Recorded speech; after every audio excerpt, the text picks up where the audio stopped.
Do you trust that sailor, Greenhill? I don't trust you.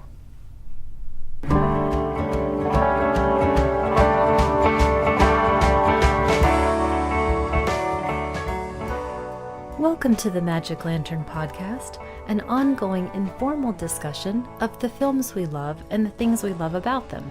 I am Erica Long. And I am Cole Rolane. Each episode of the Magic Lantern will be devoted to one film that we alternately select, and we will discuss why it is significant to us. Welcome to episode 28, which is Cole's choice. So what did you choose? This time I have chosen Van Diemen's Land from 2009, directed by Jonathan Aufderheide, and it is an expansion of a short film he made in 2008 entitled Hell's Gates, and both that short and this feature are based upon the true story of Alexander Pierce, who escaped with 7 other men from the Macquarie Harbour Penal Station on the coast of Tasmania in 1822. Pierce is played by Oscar Redding, who also co-wrote the film with Aufderheide. His fellow convicts are portrayed by Arthur Angel, Paul Ashcroft, Mark Leonard Winter, Torquil Nielsen, Thomas Wright, Greg Storr, and John Francis Howard. Cinematography notably by Ellery Ryan, who is a real superstar of this production. The film opens with this beautiful helicopter shot of the river snaking through the Tasmanian wilderness, and we have a voiceover from Pierce in his native tongue, Gaelic, over this immense and overwhelming portrait of beautiful nature that evokes 2 themes in particular. He starts by saying, "I am a quiet man, dreaming on nothing." And he goes on further to elaborate upon simple pleasures and how those relate to a man's sense of self, and I think important to the film, how those things tie to a feeling of freedom and liberty. The second theme that he evokes is this relationship with how he perceives his God. These are themes that we'll come back to again and again in these voiceovers and throughout the action of the film, but it starts right here with this first beautiful shot that is somewhere dead in the middle of Terrence Malick and Werner Herzog. Now, there are 2 things that I want to talk about just in the first second Okay. of the movie of what you've just talked about. One being, I think some people might look at this scenery and not immediately think beautiful, but think dark and gloomy and foreboding and overwhelming, as you said. So I think that I agree with you, number one, but I think it says something about the viewer as to how you see this wilderness. One of those things where your reaction tells someone more about you than the art you are actually assessing. Because if you said beautiful nature, some people might envision squirrels having a tea party, leaping through a meadow or something, and that's not what this is. No. But I am fully on board with you that I want to be inside of wherever they are. The second thing is, we don't, as a viewer, know immediately that that is Pierce's voice. Mm-hmm. And I think in spite of what we're about to do in this episode, it's very interesting, as I did, to go into your first viewing not knowing anything about the story. So it comes as a voice in the wilderness. Well, Pierce's story is something that I would assume a number of Australians are familiar with, but as an American viewer, when I first saw this in 2009, that I was completely ignorant of as well. And one other funny note, when I was looking at some reviews on Amazon, someone under the category of missing the point said, "There's too much Tasmanian scenery in this thing." I didn't sign up for a travel log. And once you watch it, I think you'll understand how truly absurd that is in terms of the soul of this movie. Well, in addition to the beautiful cinematography, sound design is also front and center in this very opening section in 2 significant ways. First, we have the score, which in many cases throughout the film is barely more than a discordant tone that lays just beneath the surface, barely audible. And I'm the big dummy that said, is there something wrong with the projector? I didn't understand that that's what actually was going on. Well, it unsettled you just exactly the way it was supposed to. Yes. And it also, It has the effect on me that Lucinda Williams's voice has on me. There's something in her register, and I don't mean to say that she's a bad singer or a bad lyricist, because she's not. Something about what her tone does to me, it sets off a buzzsaw in my head. It's really uncomfortable for me to listen to, actually. I can't listen to her. It makes my teeth kind of rattle. I can't be the only one in the world, but yeah, it's something odd. But yes, it does that of, I've got to turn my head or my neck. It's doing something to me. I don't exactly relate, because you know how much of the music I enjoy, I actually actively seek out noise. Yes. Feedback, discordant tones. That scratches the itch in my head in a pleasant way. Yeah, this is more like those people who like to hear others whisper. This does something, except not in a good way. This does something that gives me a little bit of a headache, so I have to turn it off. But well, that leads us perfectly into the second element of the sound design right off the bat, which, if you suffer from misophonia or anything like that, beware before you put this into your DVD player, because we open with a scene of one of the prison guards eating a meal. You know, because you know me, that is the thing I hate most in the world, is watching people eat. You know I can't stand it. Well, even worse, listening in this case. It makes, oh gosh, yeah, it makes me want to throw up a little bit. It's terrible. And you can't tell what he's eating, and which of course will play a role later. Sure.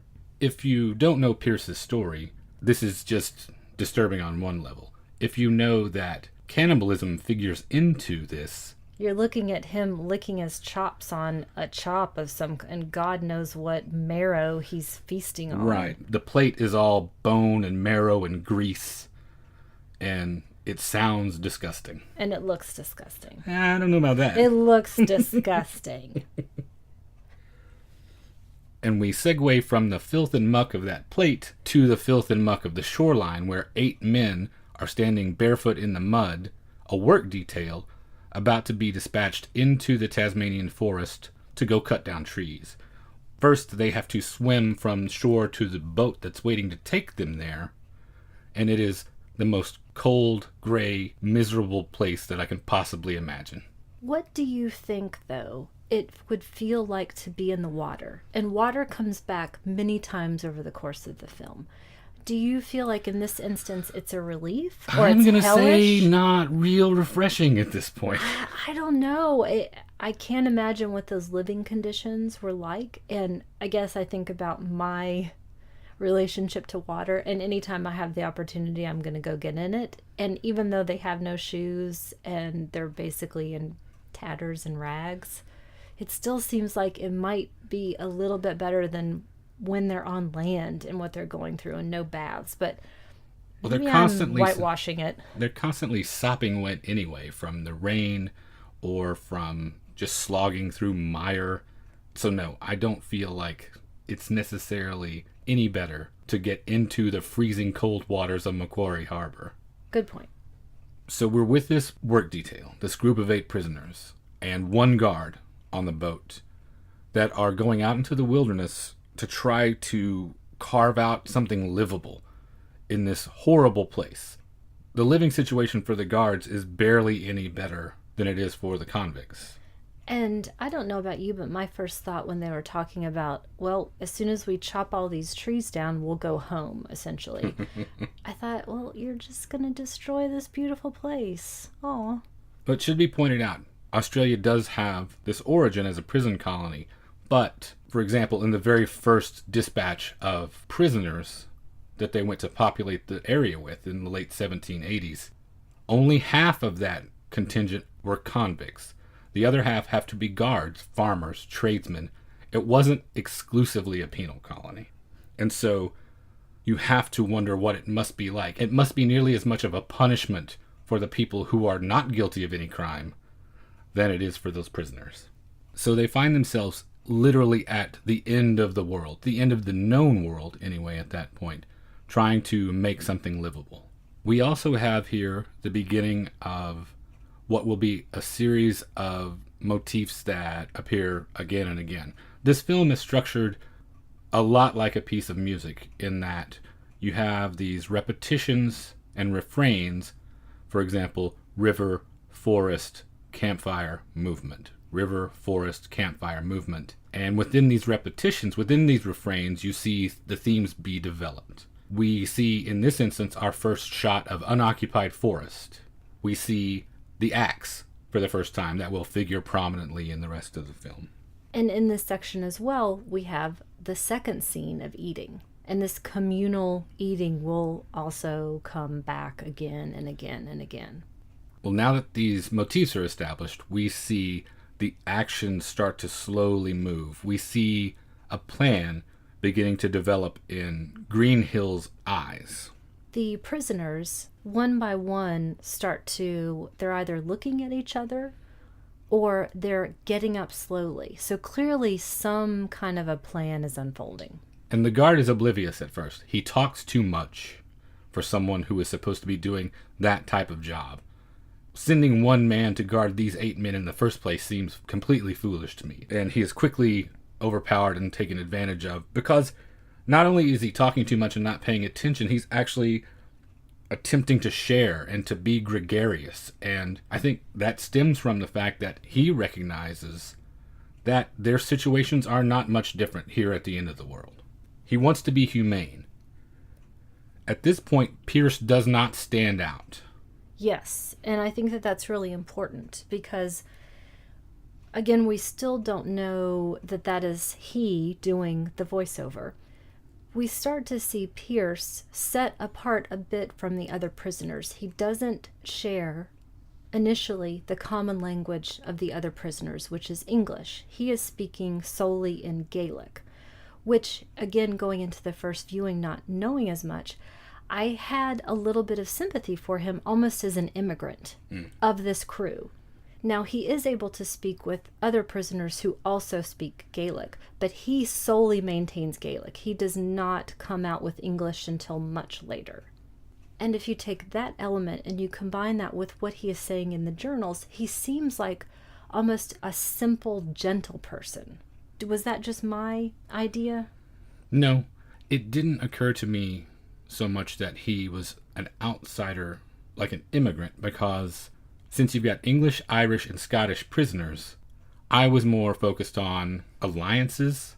I guess I was looking for those connections, specifically English versus Irish, which comes into play quite a bit because that conflict goes back far before 1822. So no, I was not thinking of him as a loner or outsider necessarily. To me, at least this time, since it was the second time I'd seen it, he seemed much more shrewdly political.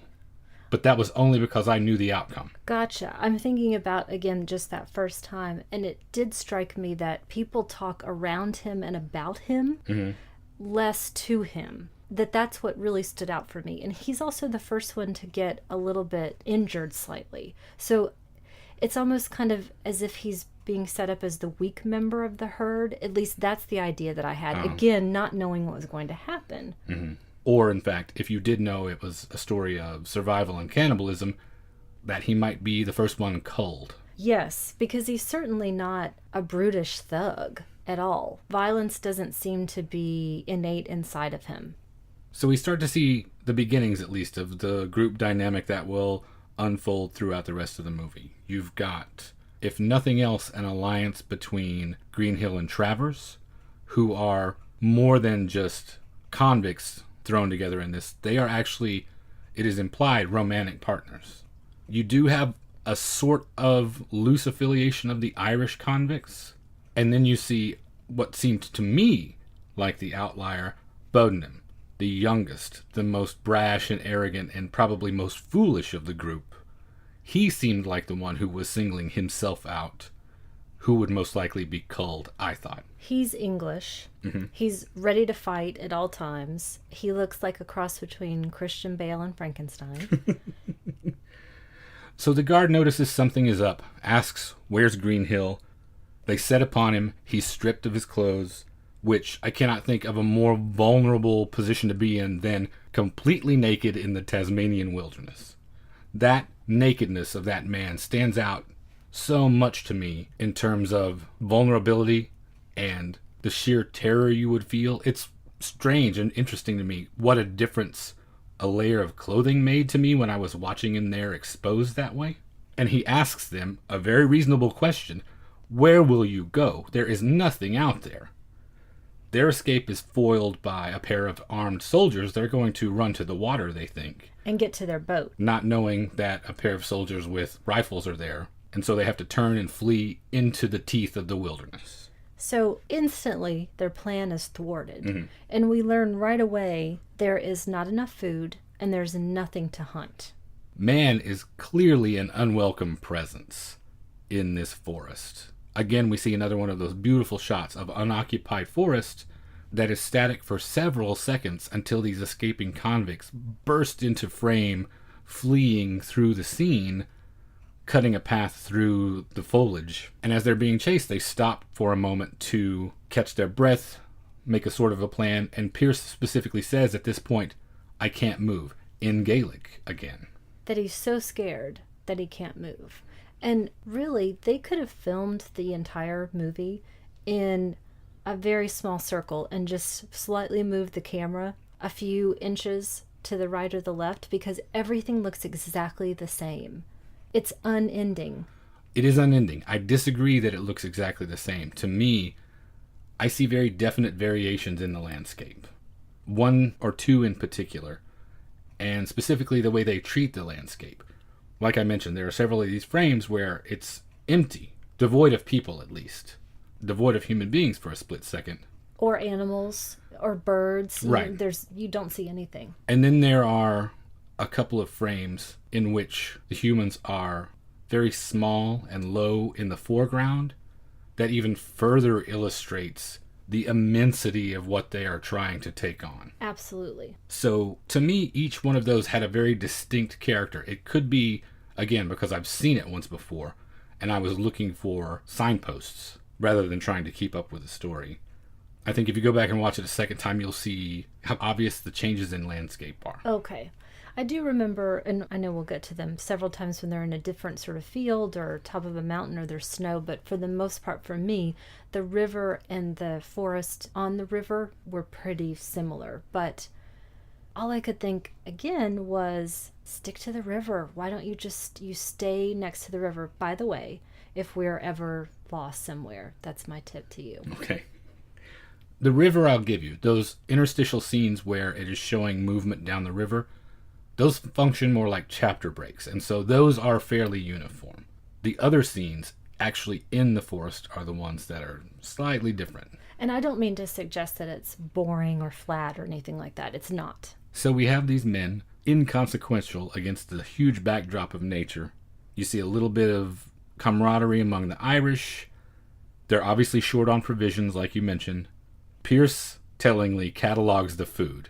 Pierce is the one who mentions exactly what they have and how much. I think there are also some alliances based on age as well. I see that. It breaks down along those lines in a couple of cases. And my assumption was, and this could be completely incorrect, that they either had been in the penal system sort of around the same time or were from the same area. So it just sort of made sense that they stayed together. Here begins the cycle of campfire at night, movement through the daytime. My favorite instance of character development in these sections where they are trying to traverse the countryside comes up just after this, where they are wading through a cold river, and William Kennerly, who is probably the oldest member of the group, I would say he and Little Brown to me look like contemporaries. is waxing rhapsodic about what a beautiful day it is. And for the first time, you begin to think about how liberty is relative.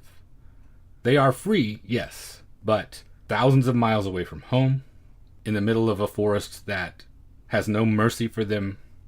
This literal ray of sunshine that is on him has him virtually singing. You know, and that's probably where it occurred to me, that idea of how would it feel to be in the river at that point? Great, terrible, That seemed some manner in between. That seemed like a relief to me. This was after, though, they were no longer technically prisoners.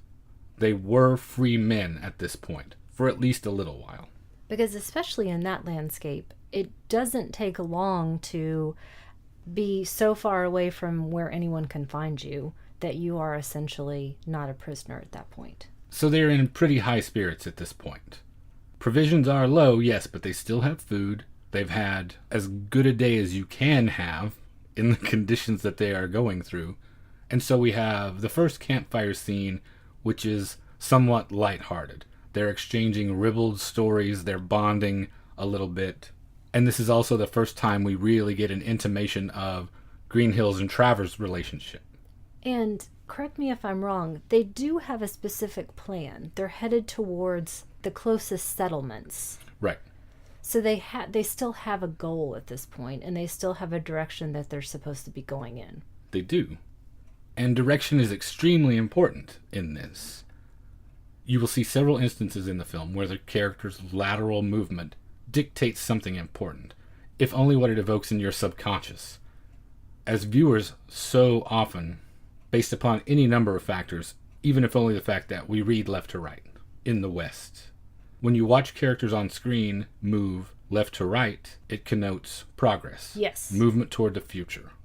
It is unsettling to see characters move right to left. That connotes failure, struggle, and hardship. And so, over the ensuing scenes of movement throughout the day, pay strict attention to the direction that these characters are moving laterally across the screen. Immediately after the escape, they were moving down and to the left as they ran through the forest, out of the frying pan into the fire, essentially. They think that they have escaped. The direction that they are moving is telling us they have just made their situation worse. I thought I was just watching a Tasmanian travel log. I didn't know there was so much to this. Once they are free and with food, the next time you see them moving is up and to the right, towards success and towards freedom. At this point, they are still committed to the idea that they are a unit. No man will be left behind. Even though Little Brown is starting to show signs of being frail and that he might not make it, he will at the very least be a hindrance. They reach a literal peak where they can survey the rest of the countryside, and they are not where they thought they were going to be. They are not at Table Mountain. No. And that is very important. And then it snows. Jeez, what else can happen? You see them standing arrayed across the top of this peak, surveying the rest of the wilderness, and you are right at that point. It goes on forever. Forever. It seems like there is no escape. I think, again, tell me again if I'm wrong, I think the original plan was 8 days or something like that to get to these settlements, or even less possibly by river. And you look at that and there's just no way. You're right. To add insult to injury, now it begins to snow. Little Brown is very weak at this point. And you see this screen movement thing I'm talking about come starkly into play here. This descent down and to the left after they have decided they cannot go further and they cannot stay here is a major signifier that this is over. They make their way back down from the top of this snow-covered mountain and set up camp for the night, and the provisions are down to the very last. This is where we see Mathers making the last of the bread. There's an interesting little bit of characterization in that scene, too, that I really like. He's patting together what is maybe a half a cup of flour to make this pathetic little loaf of bread, and he very guiltily licks the salt and flour off of his fingers. Yes. And you can tell he's conscious of everyone watching him do that. It's not overplayed at all. It's very subtle, but you can definitely tell he is aware that he is doing it, and he is aware of whether or not everyone else is watching him do it. And this is where Dalton, who is the person that most often speaks directly to Pierce in Gaelic, he confronts Greenhill about being lost. Yes, frustration is definitely mounting at this point. Food's running out. Tempers are starting to fray. There's no going back to the prison camp at this point, as illustrated by a horrifying story that is told about an escapee previously receiving lashes until his spine was exposed. They must be committed to this idea of forging on.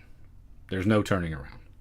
We get one of my favorite chapter breaks here with the voiceover, in which Pierce mentions in a very small, still voice that hunger is a strange silence.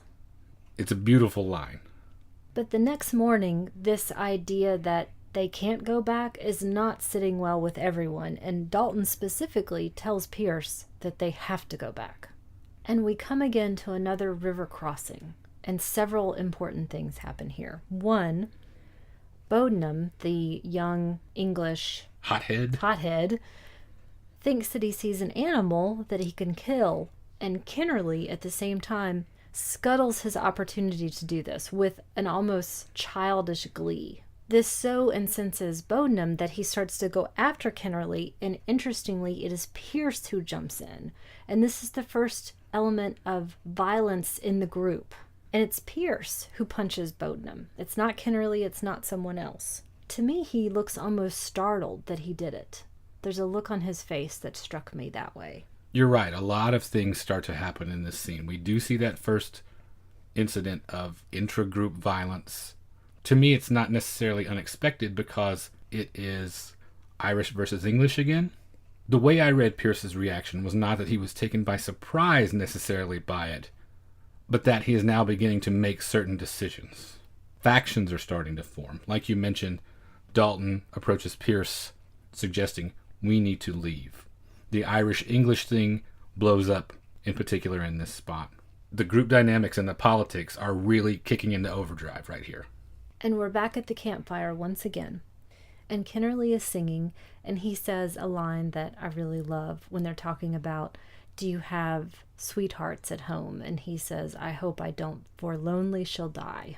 Yes, the tone and the mood has changed drastically from the previous swapping of dirty stories. These are now melancholy songs of home and longing and despair, and they are not nearly as confident about the outcome of what they have undertaken. Tellingly, Pierce is now very separate. This is the first time we don't see him interacting in a friendly way with his fellow Irishmen. Before, he didn't have necessarily a great deal to say. At this point, it feels very much like he is purposefully isolating himself from them and everyone else. I see in his eyes that this is the first time he is beginning to realize this is truly every man for himself, that alliances are unwise. With that thought ringing in his head, he goes to sleep. They wake up the next morning, and they begin to move again. This time into a distinct landscape, unlike any of the rest of the forest that we've seen. To me, the trees are ghosts. It looks like a lost forest to me, and it reminds me a lot of a mangrove, except for water, it's just all ferns. It has that weird otherworldly, that's why I wrote Lost Forest. I'm assuming that's why you think ghostly. Mm-hmm. It is definitely unlike anything else that we've seen so far in the film, and to me connotes a dream world almost, a premonition of foul deeds to come, because Pierce finds an axe embedded in a tree, and that tree appears to be bleeding from where the axe is stuck in it.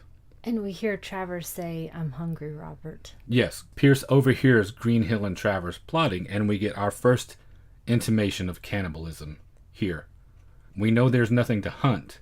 We know they don't have anything else in their store of provisions, so they must be talking about something else. And Greenhill essentially is talking about what flesh tastes like, and then asks, do we all agree? The plot is discussed, and Pierce is reticent, but yes, he agrees, and Dalton draws the short straw. Dalton doesn't know he's drawn the short straw, but he has, and Pierce, his friend up till now, nods. Another beautiful bit of screen direction right here. Once this is decided upon, Travers and Greenhill move up off to the right, and Pierce has to come down and to the left to persuade Dalton it's time to move along. And this movement of Pierce down and to the left to basically lead Dalton to the slaughter indicates to us that his downfall has begun. His moral decay has begun in earnest, and there is no going back. They still have a campfire that night. No song, though. No song. Are you in the mood to sing? No. And tellingly, I think Dalton says to Kennerly, rest yourself. Because he's the one who has asked for a song, and Kennerly says he's so hungry, he doesn't have anything inside of him to be able to do it. And Dalton says, no, I understand. And it's that last moment of sympathy for him, because it is in the morning when his end comes. Yes, this is the last somewhat good night's sleep anyone is going to have on this journey. Dalton is awakened by an axe blow to the back of his head. And it is Greenhill who is wielding the axe. The blow does not kill him right away, and this is terrible. He has a series of seizures. It's an ugly death. It's the first moment of true brutality that we see. This is different from the tempers flaring and the outburst of violence that we saw before. This is gruesome and evil. And it gets worse. Considerably. Because Travers then slits his throat. They have to bleed him so they can eat him. According to Pierce's testimony, it has been 15 days at this point. They don't spell that out explicitly in the film, but in his confession, that's how long it had been. That's the level of hunger that they're at. They took, at best, 8 days worth of provisions into the forest, and it has now been 7 more days than that. And Pierce watches this, and he walks away. You talked a few moments ago about that moral decay starting. This is when I started to think about him becoming the person that he is or always was, or this is purely situational. And then close up on that pot. The stew of disgusting origins. Organs? Did you mispronounce that? No. Because that's what it is. Yeah. And it's Kennerly who then gives Pierce the bundle that contains the rest of Dalton and says, God forgive you, makes him carry it. We have 2 very distinct factions at this point now. Those that will participate in this and those that will not. Kennerly and Little Brown will have no part of this. In fact, they separate themselves from the group.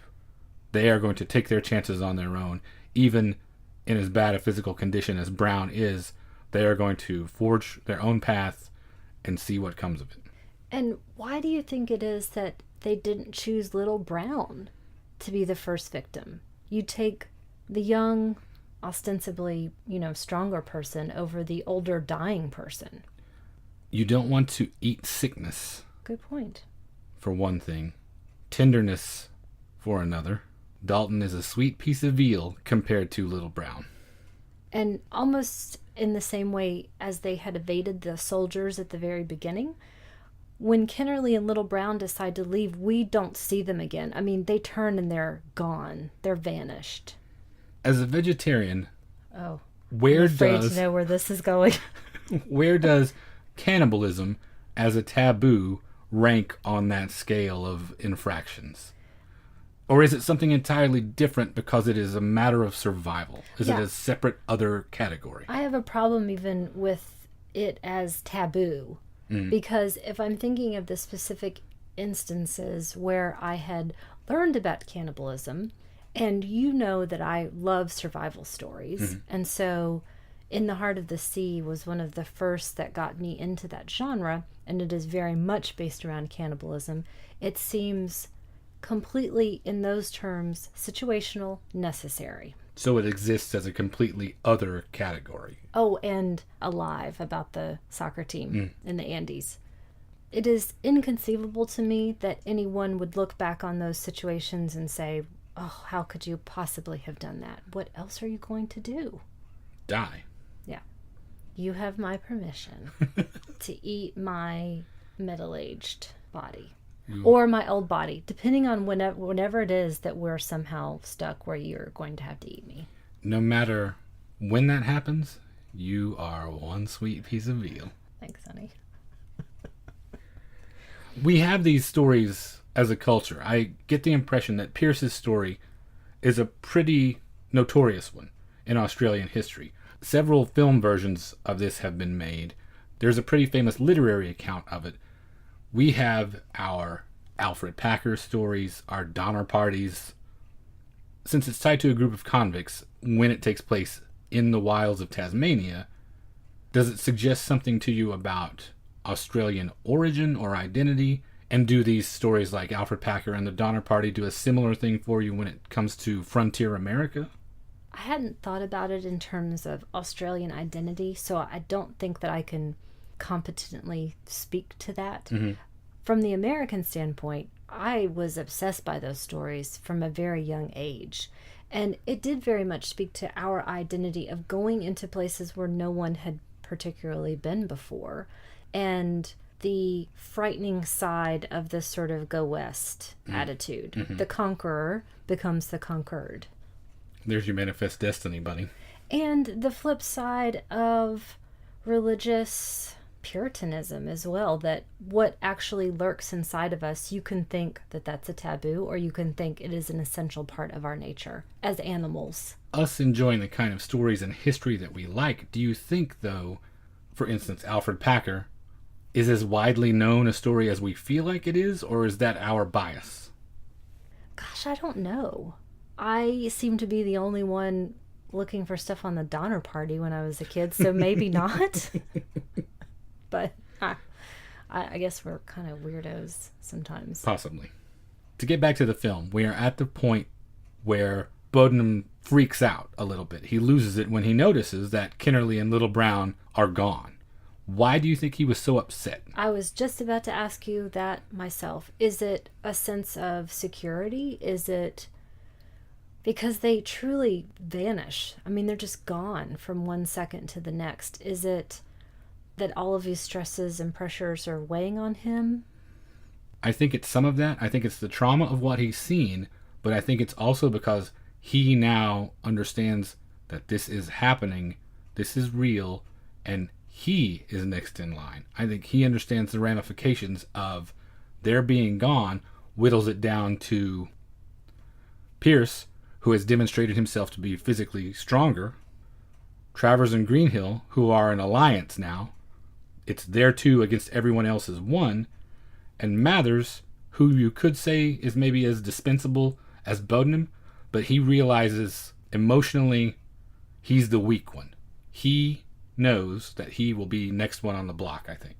I think the first thing that occurred to me, though, was that sense of Daddy's gone. Okay. A little bit more of a childish reaction first.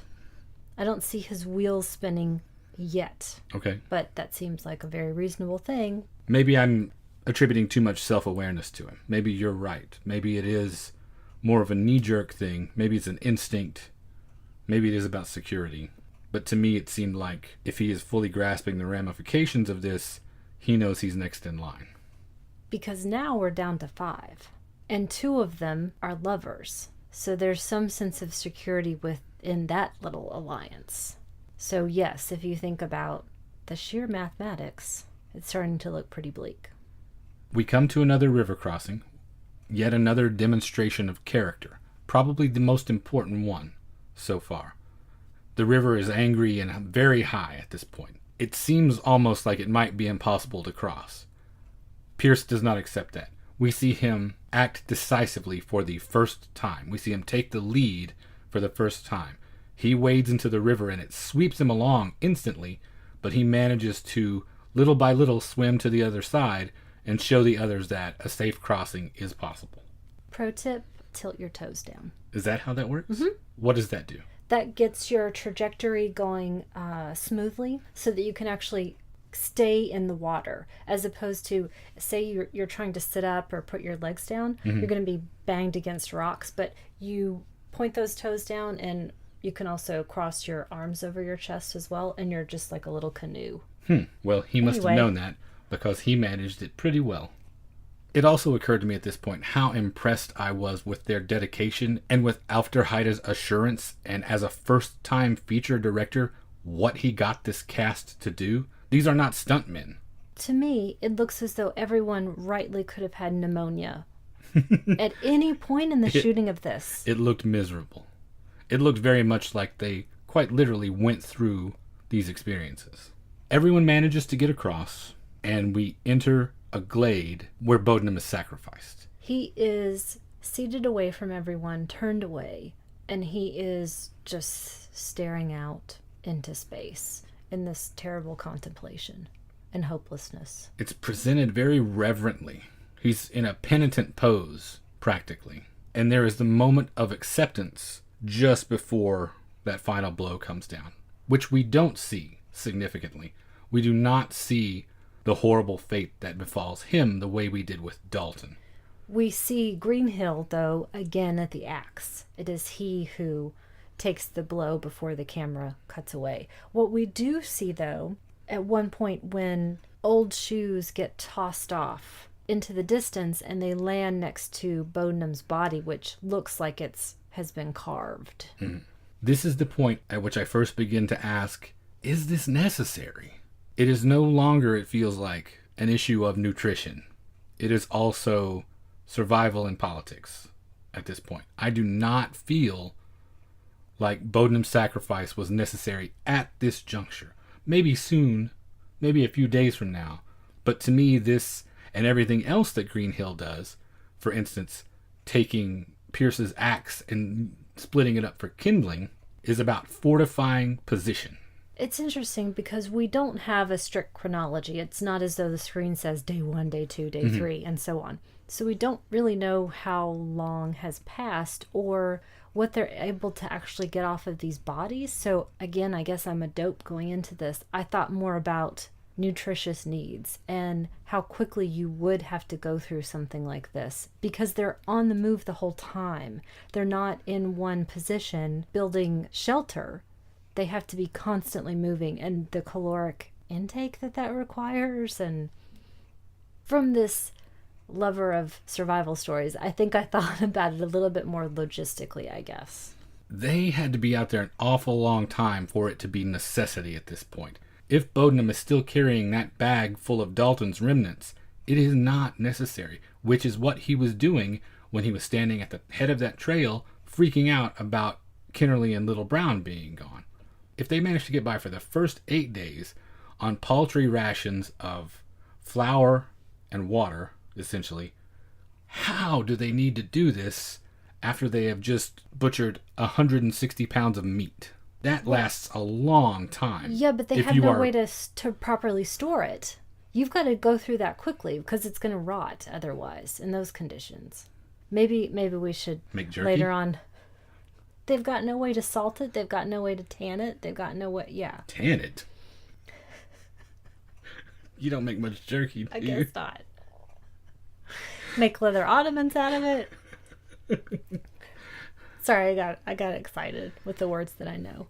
I feel like it is not a necessity. I feel like it is a taste for killing combined with fortification of political position. Or at the very least, you get rid of the most troublesome of the party. The ones who are saying we're lost. The ones who are freaking out. The dissenters, the weak, the runts of the litter. Yeah. And then there were 4. Mathers is ordered to carry the bag of meat, but he refuses to do so unless he also gets to carry the lone axe that now remains.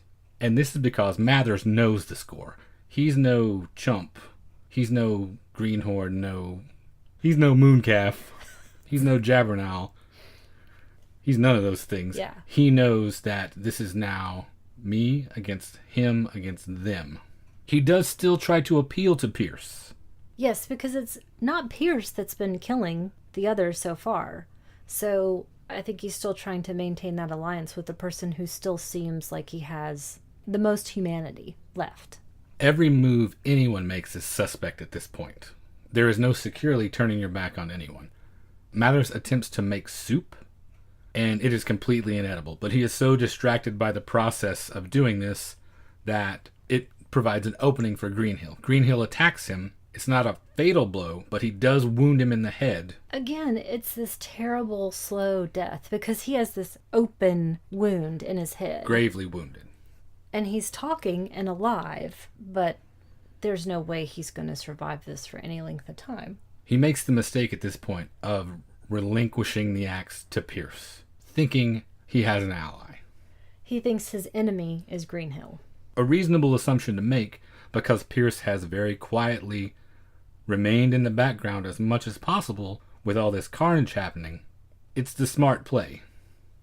A scuffle breaks out with Pierce, Mathers, and Greenhill. Travers has the axe but cannot bring himself to deliver the final blow. And Mathers is still fighting well at this point. For his life. He's fighting them all off. Desperately. And he begins to actually get the upper hand.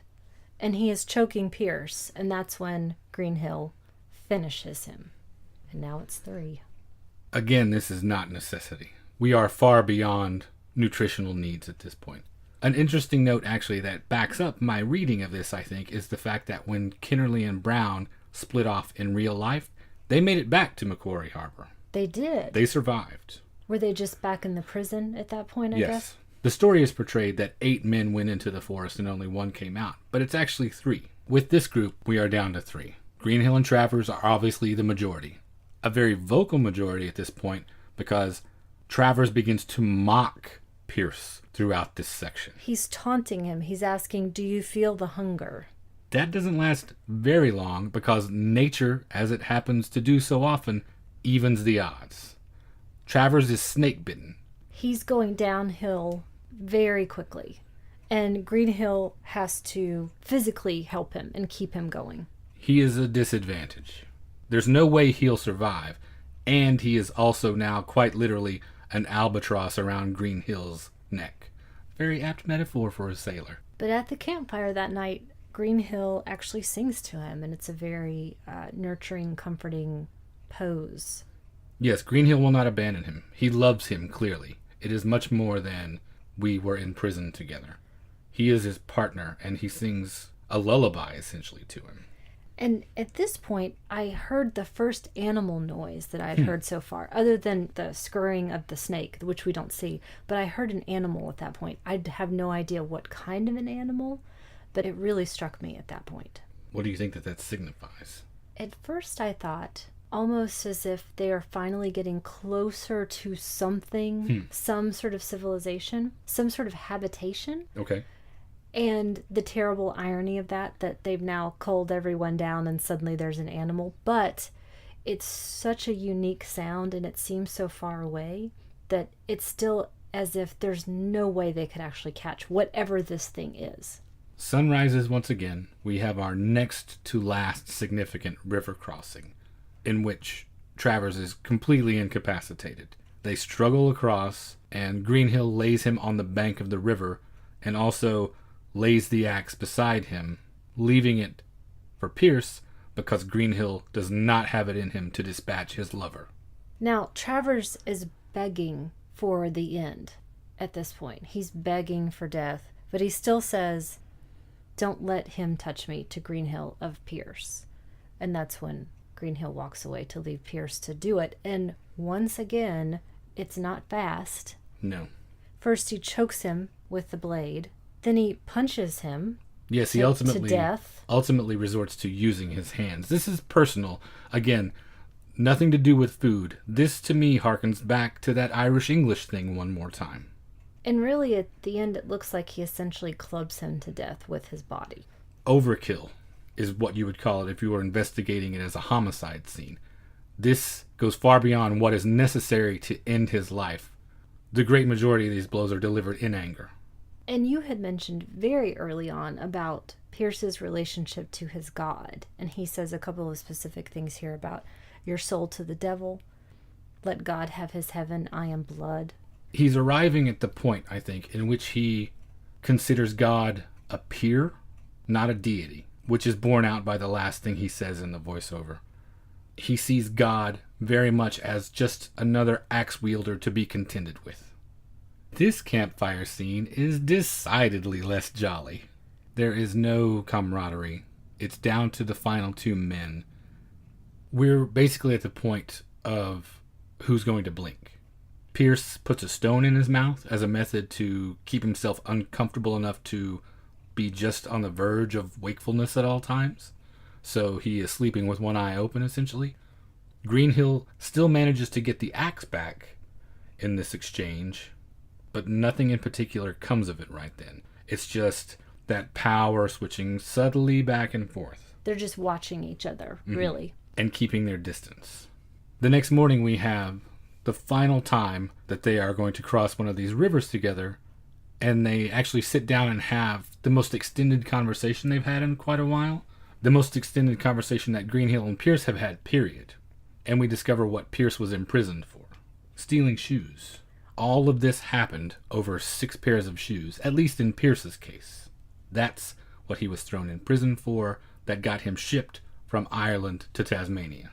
If you are either one of these men at this point, what purpose does it serve to kill the other one? Why not just keep your distance, because you're not offering anything to one another by way of ensuring the other's survival. The only thing I can think of is you have to kill before you are killed. Why not just separate and not have it be an issue? Separate into nothingness, I guess, seems somehow worse. So they are inextricably linked because of the violence they've committed symbolically. Their lives are now so intertwined that they cannot remove themselves. Also, throughout the whole film, Green Hill has ostensibly been the only person to know which way they're supposed to be going. So is it that holdover of, well, he's the one saying go in this direction? Whatever the cause, it's a moot point later that evening. We have our final campfire. Pierce gets the drop on Green Hill. Green Hill is the one who blinks, falls asleep, leaves himself exposed. Pierce takes the axe that Green Hill was using for a pillow, pauses momentarily to regard Green Hill. Green Hill implores him to get on with it, which he has no problem doing. But once again, the first blow doesn't kill him. No. And after that, as he's saying, how can it be so beautiful, this death, he cuts his throat. And then I was struck by it's strip the cloth, cut the body, separate the limb. It's just a lot of that over and over. Before that happens, Pierce is now so far gone, he takes a piece and eats it raw for the first time. And did you notice, as he's eating raw, he's underneath this spider silk? And it's the first time birds are singing. And there's some other animal that has a completely different call, but again, it was that, oh, suddenly we're closer to something and other things that are food, which are as much out of reach as anything, but it's all there, and it's quite a bucolic little setting. Were a man not sitting at the base of the tree eating human flesh that he just carved from the last man he killed, it would be that picture of nature that you initially said people think of. It's the sun-dappled meadow, yes, birds singing in the trees, butterflies flitting about. He just happens to be gnawing on human flesh. The end. The end. We get a postscript here that explains what became of Pierce. The authorities were never completely convinced of his story. They thought the cannibalism tale was to cover up for the escape of the other inmates. Because to step back, he actually made it out. He did. He did survive. He made it to the settlements that were nearby. In fact, in real life, he was free for 113 days from the day that they escaped from that work detail. He was caught, escaped again, in the company of another prisoner who happened to get eaten again.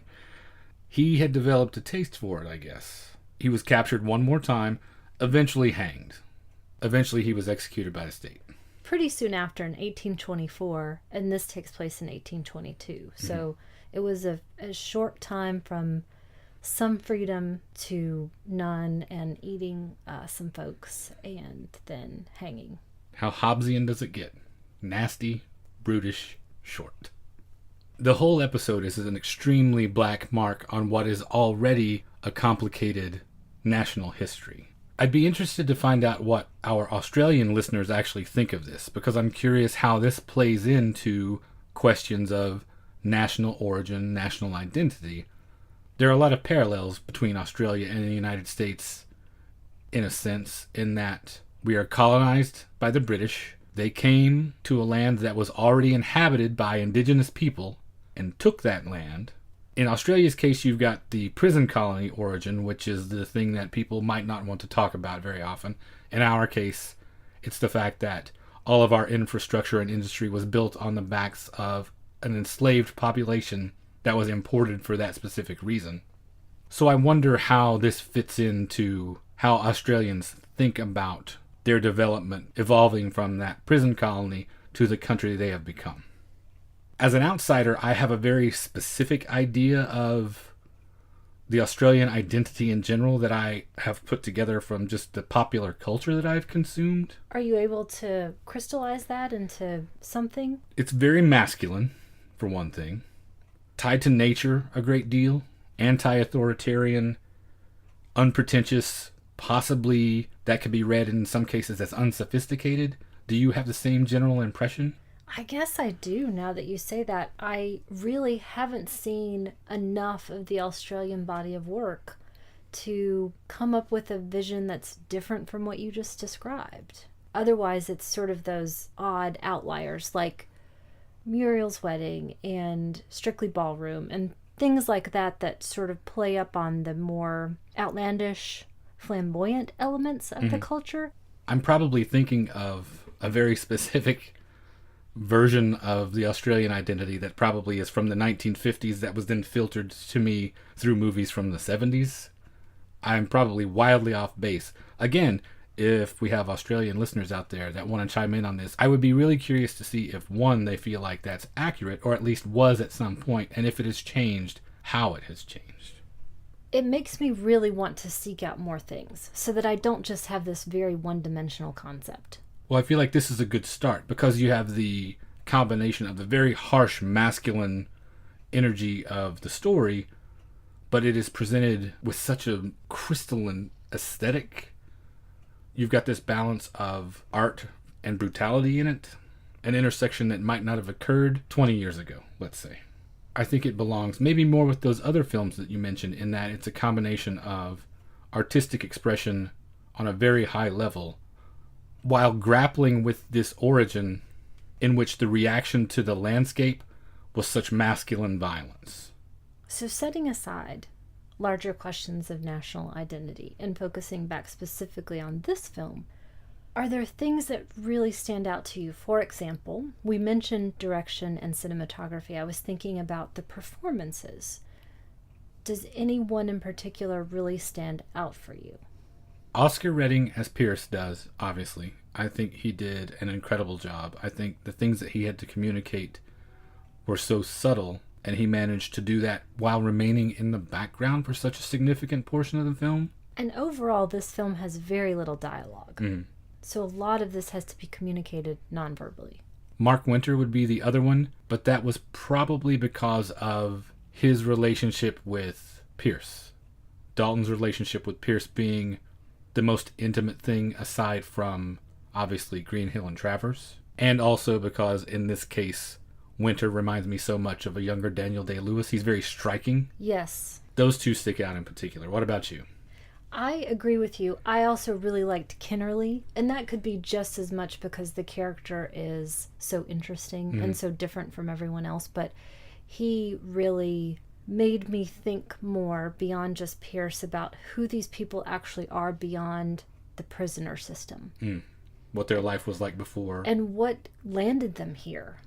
And how has the viewing of this changed for you? Since I initially saw it? Yes, or has it? It's gotten better every time. There's plenty to see in it with repeated viewings. Like I mentioned earlier, the first time I saw it, I was just so overwhelmed by the power of the story. The second time, I could actually take a minute and look at things like characters' lateral movement, landscape, and how it plays into these themes. In fact, we watched it twice to get ready for this, and each time I saw something different that I had not seen before. And I anticipate the next time I will do the same, and I will watch it again and again. It's one of my favorite films of the 21st century so far. In the 2000s, it is clearly in my top 10. Well, you've been mentioning this film to me since practically the day we met, so it obviously made a huge impression on you. It did. Huge. I saw it for the first time at Fantastic Fest in 2009 as part of the festival programming. And it's always dodgy when you see something at a festival because you never know if it's going to hold up when you see it outside of a festival atmosphere and you're not running on adrenaline and haven't just watched 14 movies that day. Your judgment may not be as sound. It may be a completely different experience. And also sometimes an audience can really keep a movie buoyant in a way that doesn't necessarily bear up later. This one haunted me, though. And this is why I chose it, ultimately, for the show. Because this and other films like it do a very specific thing for me. Slow and quiet is especially indispensable to me because my brain is not. I am not, at heart, truly a peaceful person. And the meditative quality of films like these gives me an opportunity to at least capture that feeling for 2 hours at a time. It's not something I achieve very readily other ways, but they also provide that discordant, harsh, brutal element that satisfies the other part of me that might feel like a simply placid experience beginning to end is boring or in other ways unsatisfying. And this film specifically has meant so much to you that you've stayed on the track of trying to get a copy of it. I even went as far as writing to Jonathan Aufderheide years ago, a couple of years after I saw this, to see about finding it somehow. I eventually broke down and bought a multi-region DVD player this year, almost exclusively so that I can watch this film. If for no other reason, if I get to see this, it was entirely worth it to spend that money. That part is true. The broke down part, in quotes, is not true. You were just waiting for the opportunity. And now, how many other multi-region titles have you bought since we've just had it a very short time? About a dozen. Yeah. And I'm glad that we did, because I got to see this finally, and it is not necessarily an easy thing to find. No, unfortunately, for Region 1 viewers, it's impossible. You will have to either find it illicitly or get a DVD from outside the U.S. It's worth it. And hopefully that will change. I hope so. Hopefully a lot of people will get to see this. That's one thing I was thinking about when I initially made this choice for this. You and I chasing down these films from yesteryear that have somehow slipped through the cracks. Symptoms, for instance, being a great example this year that we found. That Mondo Macabro release after it being unavailable for a long time. This is your opportunity to get in on the ground floor with Van Diemen's Land, rather than having to wait for it to be completely lost and forgotten and then resurrected by other cinephiles on the internet 2 decades from now. Well, oddly enough, that perfectly segues to my recommendation. Are we okay to jump into recommendations now? Do it. What do you recommend?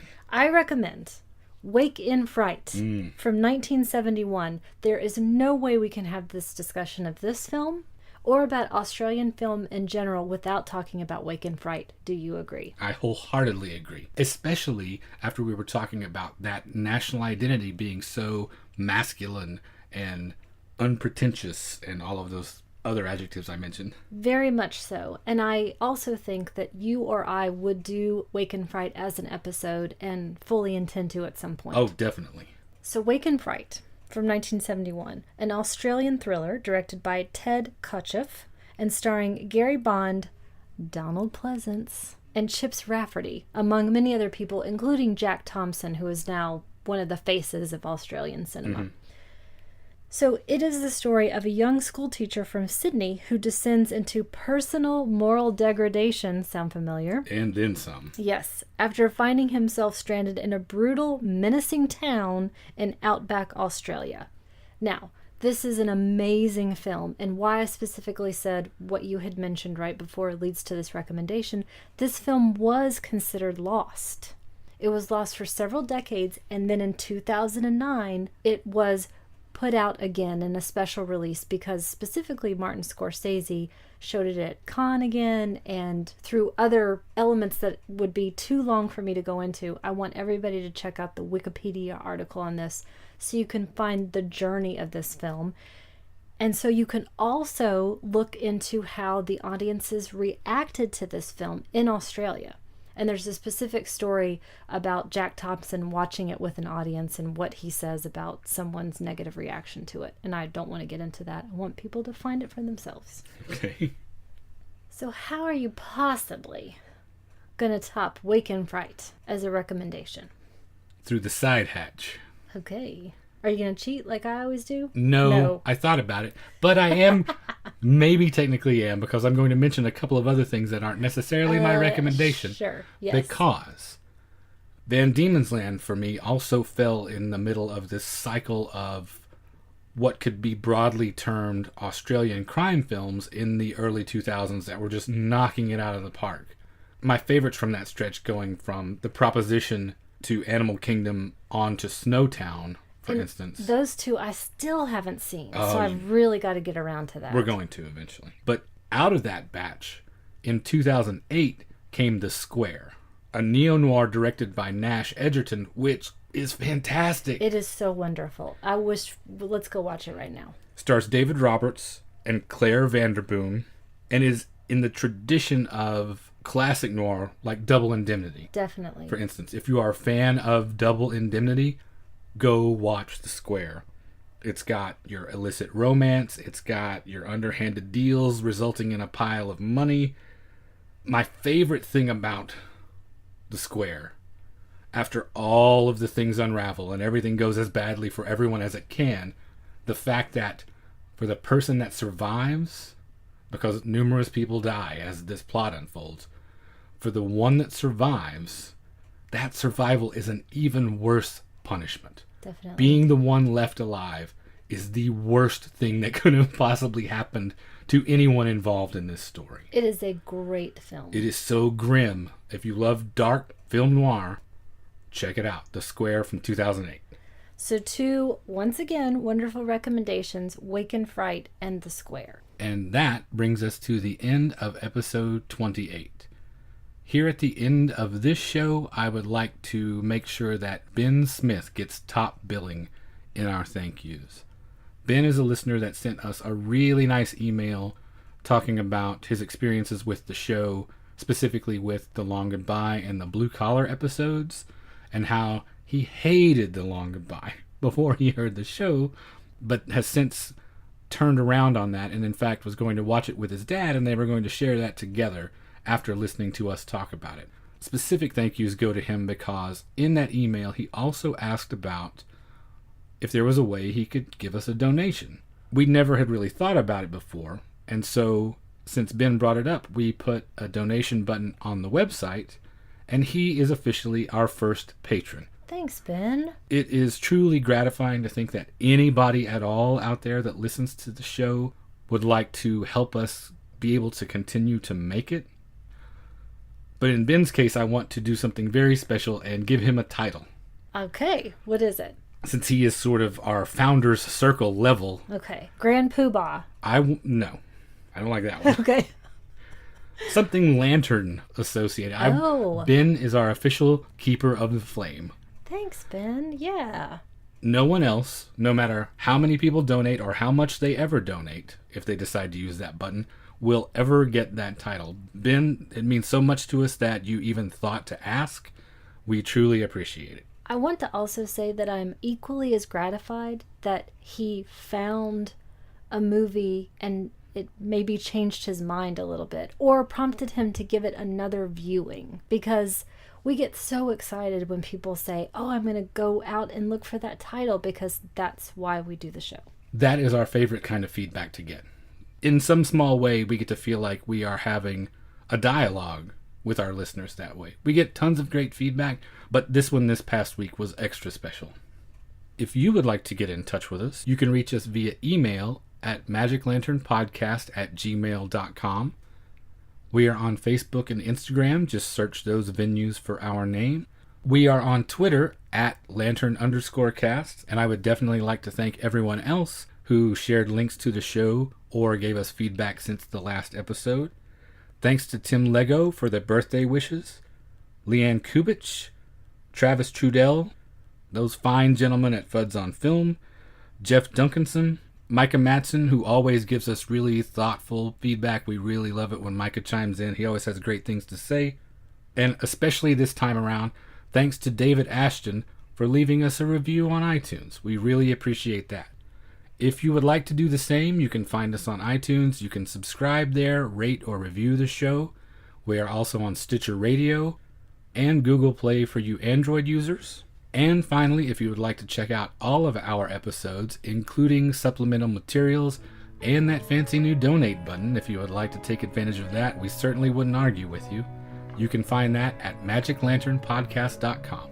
And thank you for listening to the Magic Lantern Podcast.